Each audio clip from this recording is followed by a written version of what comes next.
ഭരണത്തിന്റെ തണലിൽ ശബരിമലയിൽ ആചാരാനുഷ്ഠാനങ്ങൾ നശിപ്പിക്കാൻ ഇറങ്ങിത്തിരിച്ചവർക്കെതിരെ നാമജപവുമായി ആയിരങ്ങൾ തെരുവിലിറങ്ങിയതിൻ്റെ 6ാം വാർഷികം ഇന്ന്. ആചാരലംഘന ശ്രമങ്ങൾക്കെതിരെ ആയിരക്കണക്കിന് സ്ത്രീകൾ നാമജപവുമായിട്ടാണ് പന്തളത്ത് ഇതേ ദിവസം ഒത്തുകൂടിയത്.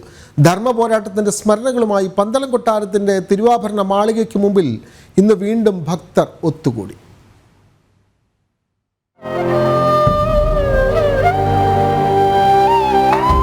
വിപത്തിനെ തടുക്കുവാൻ അടുത്തു നിൽക്കും അർജുന രചിക്കയാണ്. ആചാര സംരക്ഷണത്തിന് നാമജപമായുധമാക്കിയിട്ട് ഇന്ന് 6 വർഷം. 2018 ഒക്ടോബർ 2-നാണ് ശബരിമല യുവതീ പ്രവേശന നീക്കത്തിന് തടയിടാൻ നാമജപമായുധമാക്കി 10,000ങ്ങൾ പന്തളത്തിന്റെ മണ്ണിലിറങ്ങിയത്. പന്തളം കൊട്ടാരത്തിന്റെ ആഹ്വാനം സ്വീകരിച്ച് കേരളത്തിനകത്തു നിന്നും രാജ്യത്തിന്റെ പല ഭാഗത്തു നിന്നുമായി 10,000കണക്കിന് സ്ത്രീകളാണ് നാമജപ ഘോഷയാത്രയ്ക്കായി പന്തളത്തേക്ക് എത്തിയത്.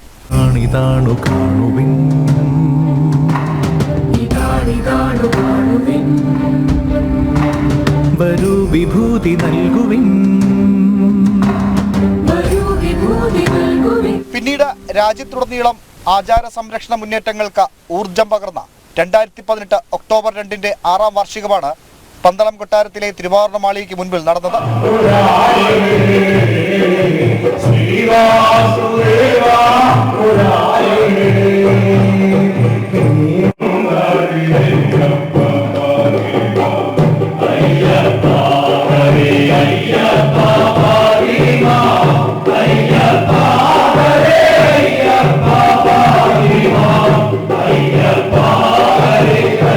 തന്ത്രി കണ്ഠര് മഹേഷ് മോഹനര് ഭദ്രദീപം കൊളുത്തി ചടങ്ങ് ഉദ്ഘാടനം ചെയ്തു.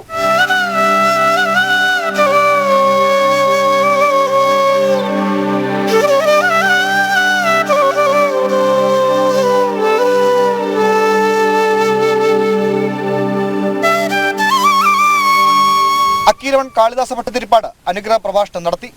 എന്താണ് ആചാരങ്ങൾ, എന്താണ് ക്ഷേത്രാചാരങ്ങൾ, ശബരിമലയുടെ സങ്കല്പത്തിന്റെ രഹസ്യം എന്താണ്, എന്തിനു വേണ്ടിയാണ് ശബരിമല നമ്മളിങ്ങനെ കൊണ്ടു നടക്കുന്നത് എന്നൊന്നും തിരിച്ചറിവില്ലാതെ എല്ലാം ഭരിക്കുന്നതിന് തയ്യാറായി വരുന്ന ഭരണകർത്താക്കൾ ഉൾപ്പെടെ ദേവസ്വം ബോർഡ് ഉൾപ്പെടെയുള്ളവർ ചെയ്തുകൊണ്ടിരിക്കുന്ന അനാചാരങ്ങൾ, ഇതൊക്കെ നമ്മൾ മറന്നു പോകരുത് എന്ന് ഓരോരുത്തരെയും വളരെ ദയനീയമായ ഈ യാഥാർത്ഥ്യങ്ങളെ ഓർമ്മിപ്പിക്കാൻ വേണ്ടി ഞാൻ ഈ അവസരം ഉപയോഗിക്കും. പന്തളം രാജകുടുംബാംഗം PN നാരായണവർമ്മ അധ്യക്ഷത വഹിച്ച ചടങ്ങിൽ വിവിധ സാമുദായിക ഭക്തജന സംഘടനാ പ്രതിനിധികൾ പങ്കെടുത്തു.